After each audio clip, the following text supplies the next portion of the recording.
Catastrophic dam failures, guys, I've reported about quite a few. And unfortunately, strong earthquakes can cause dams to break.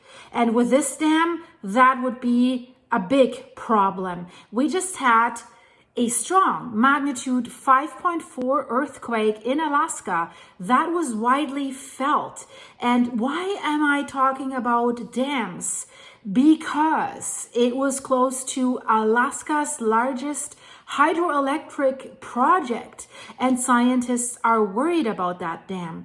That's why, and listen to that, they were just finishing installing and checking their instruments at the dam. They have installed seismic stations. They need to know what's going on there. And they just finished this, and then the earthquake hit. So that's why we have data, and I'll get to this. I'll show you this. That's quite amazing.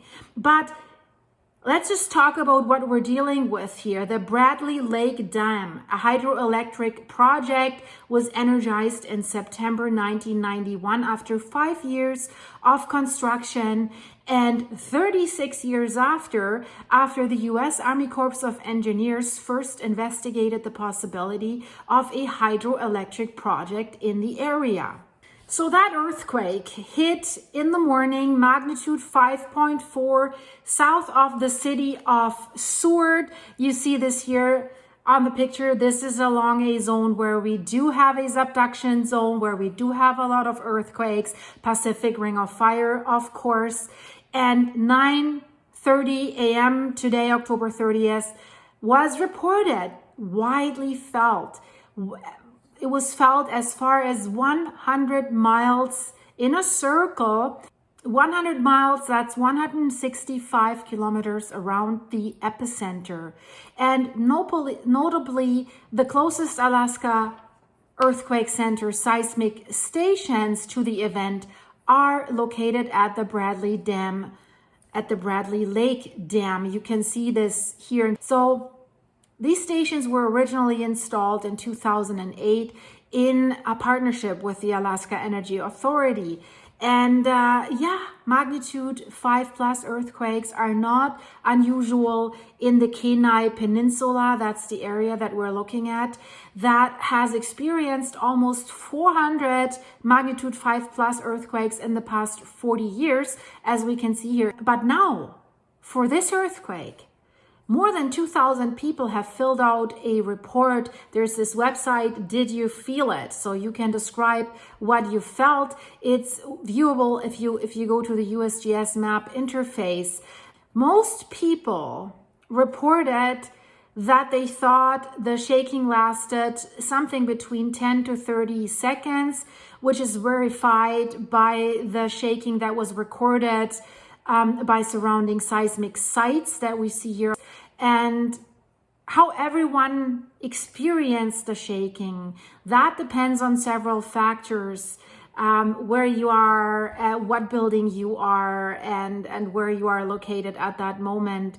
But there were lots of small surprises. Some residents said, and they're used to earthquakes, right? They said they were surprised by what they felt. One person in Kazilov reported that the shaking seemed rather unusually long, like it's normally not.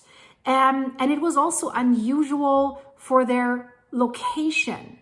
The resident says, quote, "Where our house site sits seems to be sheltered from feeling quakes as strong as other people in the area, but we don't feel them, but we definitely felt this one." And they describe it, they say it started with a slow shake and then one big jolt, and that was followed then by smaller jolts, and then the gentle rolling and swaying.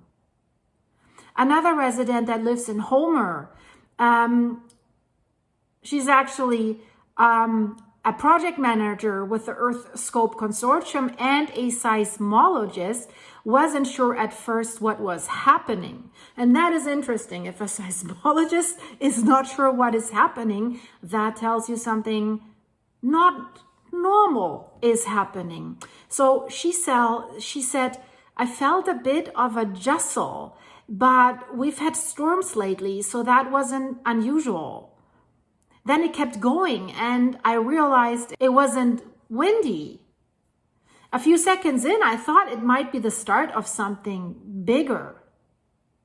So she said then she grabbed the cat that was sitting on her lap. Then I slid off my chair to the floor and I covered my head and neck under the desk where I was working.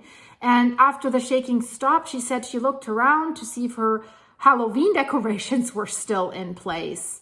And then she said, and that's interesting, she made a note in her head that she should remove her houseplants from the metal shelves above her bed. Yeah, that's a good idea. She called some family and friends and she said her sister and Homer had also some plates and some items knocked over. And we know large earthquakes, especially in other parts of the world, have occasionally caused catastrophic dam failures. So having seismic stations nearby to monitor shaking is usually a good safety precaution. And the earthquake center maintains 4 seismic stations at the Bradley Lake Dam. And as I said, coincidentally, they just completed their annual inspection of the stations really prior to the quake. The good thing is they upgraded the instruments, and that has really helped to ensure quality data is available to assess the strength and the style of shaking of this earthquake. And that's valuable information that also helps the dam engineers to know immediately what emergency response may be needed. So this tells you something, right? This is something that is not completely unrealistic that something could happen there. We know southern Alaska is prone to potentially large and devastating earthquakes. The Alaska Earthquake Center is also working, they're trying to bring an early warning system to the state of Alaska. That would be something. Right now, we can at best a few seconds, right? So also here, they're only hoping to install that system and it would only bring like seconds to minutes. That's what they're saying. Minutes would be absolutely awesome. You can get out of vulnerable buildings. You can get out of danger zones, right? Millions in advance, potentially prior to damaging shaking.